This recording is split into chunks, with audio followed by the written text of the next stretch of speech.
All right, so Safely Kept goes in the Hall of Fame. You all bred her, and you owned her for part of her career, and then sold her, and had sort of a rooting interest the rest of her career. Is that, how closely did you follow her after she left your farm? Very, very closely, because the reason we sold her to Barry Weisborn and Rick Santoli is at that particular time we were doing all of the marketing for Matchmaker Breeders' Exchange. So, you know, the deal was made at a matchmaker, you know, function, and we were very, very close and always included in every venue that Safely Kept was involved in. So we followed her career. So now she, correct me if I'm wrong, she wins the Breeders' Cup, but not the Eclipse Award one Right. year, doesn't win the Breeders' Cup, but Right. does win the Eclipse Award the other year. Correct. She actually won the Eclipse Award the year that she didn't win the Breeders' Cup. And then the following year she won the Breeders' Cup and didn't win the Eclipse Award. How does that all happen? Baffles me. Still don't know. Should she have won too? I think so. I really do. I mean, is it really helping us that we have these tractors going? I think the tractors are great. It's a great sound effect. Yeah. So the second Breeders' Cup year, you're head and head with Dejure down the lane. It looks like Dejure may be inching ahead, and then she surges ahead at the last minute. Well, you know, what's it like watching that? It was phenomenal. It was, we kind of levitated down from the second floor of Belmont. We still don't know how we got to the paddock, but it was a situation that particular day, as we've been told 8 million times, that, you know, Dejure jumped the shadow, and we always say, hey, the same shadow was in front of Safely Kept as it was in front of Dejure, and she just happened to be a lot more tenacious, you know, in that particular race than Dejure was. And the year before, when she actually didn't win, she had put away the horse that was coming to her on the outside, and I believe the jockey was Craig Perrette, and he felt that she didn't see Dancing Spree coming on the other side, and with Cordero. She would have like surged again to win that year. So I do think that coming from the post that she was starting in, it was a phenomenal effort, and she probably would have surged ahead and beat him if she had known.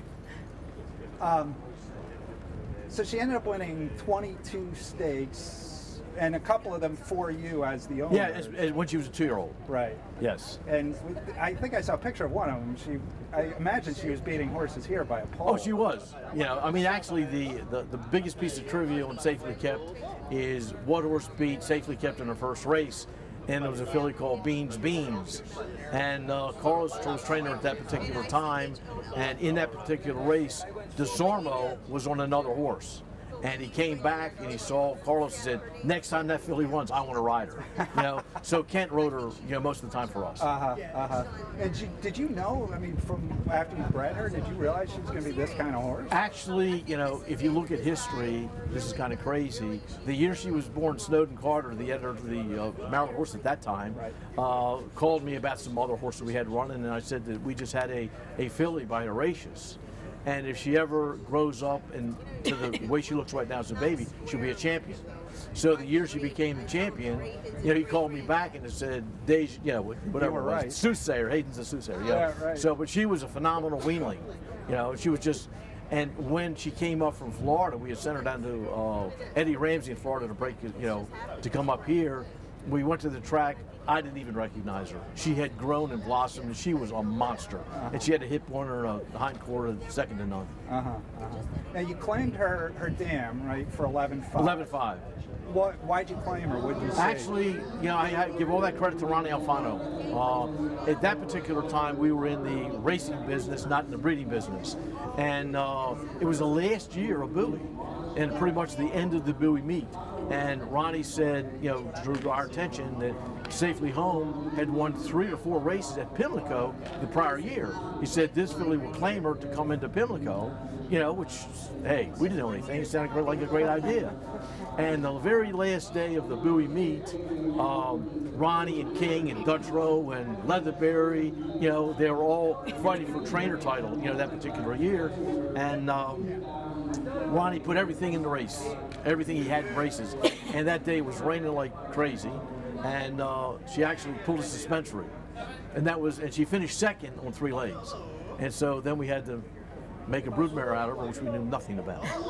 Absolutely So nothing. you claimed her for 11.5 because you figured she's worth 11.5. Sure, we had some fun with her. I mean, she had started 80-some times, Right. so you figure she was pretty sound. Right, you know. right. So we thought it was a good idea. You know, I mean, we left it up to Ronnie to claim her. So I'll let you go after this, but can you just recap the story of how you ended up breeding her to Horatius? Oh, sure. It's a funny story. We had one nasty little filly that we sent. We had JoAnn had a Sharon Horatius at the time, and we sent her down to be bred. And she was a maiden mare, and she was firing at Horatius. And Charlie called me up and said, "I'm not breeding this mare. It's Horatius just because I don't want my horse to get kicked."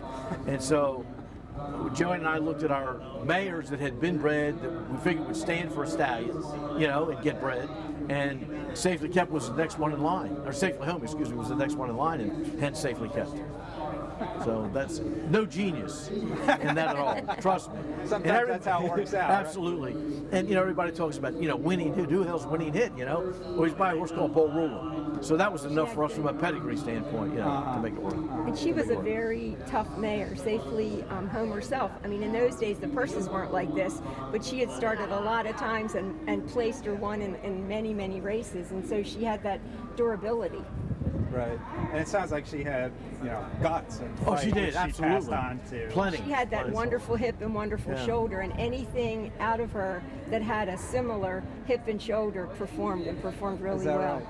And it's Safely Home Safely is not a fluke because it's Safely Home also produced Partner's Hero, who's a graded stakes winner of over 500, and all of Safely Home's daughters have produced graded stakes horses. Is that right? Yeah. So I mean, when we look at the catalog page now and see that family, we bred all these. It's kind of neat. It's kind of fun. I bet.